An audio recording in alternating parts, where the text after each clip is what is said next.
Justin, congrats. Number 1 pick sa draft. Pakiramdam lang. Yun, sobrang happy ko ngayon na marami ng kasama ko ngayon na nagpa-drop. Ako'y napili na.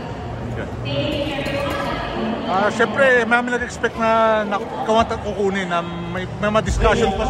May mga discussions pa before dito draft with Converge? May mga discussions pa kayo before itong draft?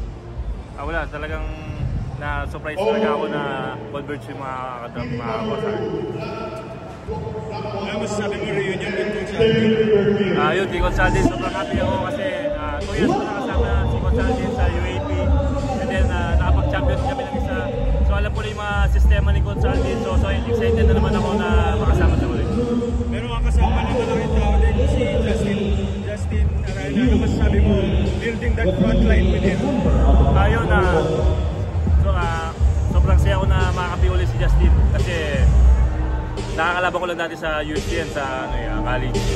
So yun, parang excited ako na makasama sa uli. And then parang makatulong din ako kasi last year talaga wala siyang katulong eh.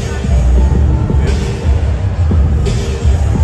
Maraming nag-expect na ikaw yung isang susi na mag-turn around yung Converge.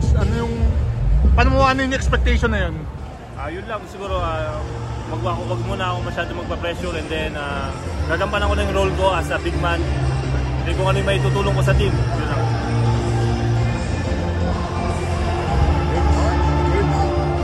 Thank you, Justin. Thank you.